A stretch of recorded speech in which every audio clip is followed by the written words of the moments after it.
येत आहे। त्या दृष्टीने राज्याचे आरोग्य आणि ज्येष्ठ नागरिक धोरण हे जाहीर करण्यात येणार आहे।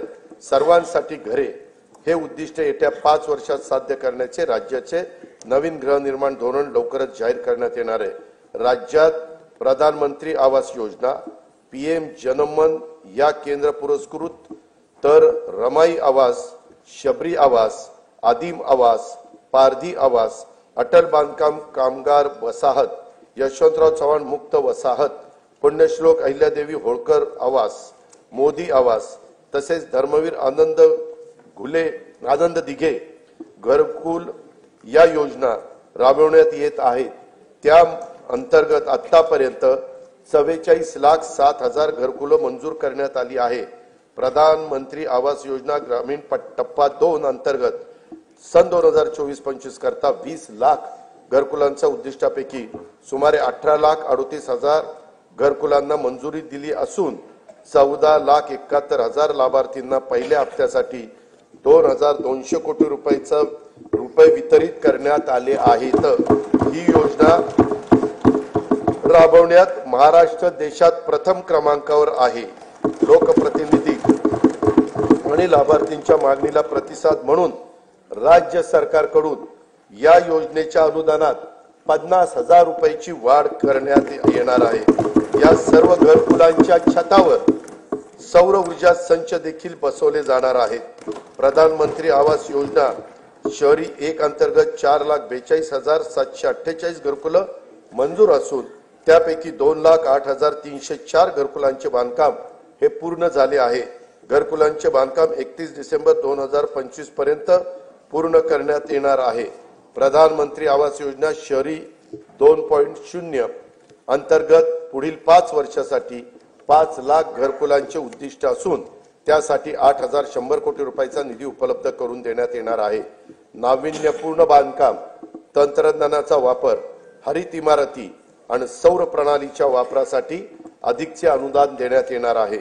पंतप्रधान सूर्यघर योजनेतून आतापर्यंत 1,30,000 घरगुती ग्राहकांनी 500 मेगावॉट पेक्षा जास्त क्षमतेचे छतावरचे सौर ऊर्जा संच स्थापित केले असून त्यांना आतापर्यंत 1,000 कोटी रुपयांचे पेक्षा जास्त अनुदानाचा लाभ देण्यात आला आहे।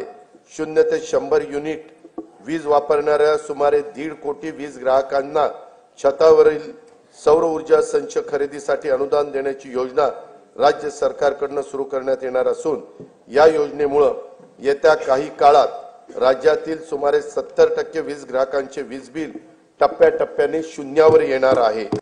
सातारा जिल्ह्यातील मांद्याची वाडी व टेकवडी कारवाई सुरू असून या प्रकल्पामुळे राज्यातील अवर्षण प्रवण भागात उद्योगाची स्थापना होऊन रोजगार निर्मितीला चालना मिळेल। राज्याला तांत्रिक वस्त्रोद्योगाचं जागतिक केंद्र म्हणून विकसित करण्याकरता महाराष्ट्र टेक्निकल टेक्सटाईल मिशन ची स्थापना करण्यात येणार आहे। विदर्भातील कापूस उत्पादन शेतकऱ्यांना उत्पन्नात वाढ होण्यासाठी याचा उपयोग होईल।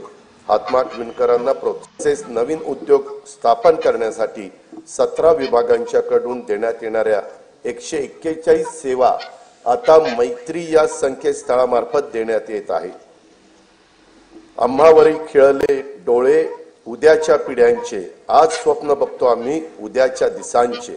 नवीन पिढीला रोजगारांच्या संधी उपलब्ध करून देण्यासाठी तसेच नव उपक्रमांमध्ये राज्य अग्रेसर व्हावे यासाठी नवी मुंबई येथे 250 एकर क्षेत्रावर नाविन्यता नगर इनोव्हेशन सिटी उभारण्यात येणार आहे। रतन टाटा महाराष्ट्र राज्य कौशल्य विद्यापीठाकडून मायक्रोसॉफ्ट कंपनी मार्फत 10,000 महिलांना कौशल्य व कृत्रिम बुद्धिमत्ता या विषयाचे प्रशिक्षण देण्यात येत आहे। सन 2025-26 या वर्षाकरता कार्यक्रम खर्चाकरता उद्योग विभागास 1,021 कोटी रुपये, कामगार विभागास 171 कोटी रुपये, वस्त्रोद्योग विभागास 774 कोटी रुपये आणि कौशल्य रोजगार उद्योजकता आणि नाविन्यता विभागास 807 कोटी रुपयाचा नियतव्यय प्रस्तावित आहे।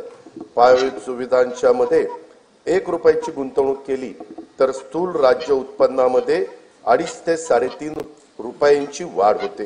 हे लक्षात घेऊन विमानचालन, रेल्वे, मेट्रो, महामार्ग, जलमार्ग, जलवाहतूक, बंदर विकास, सिंचन, ऊर्जा, परिवहन व दळणवळण येत्या क्षेत्रात येत्या 5 वर्षात विक्रमी गुंतवणूक करण्याचा शासनाचा निर्धार आहे।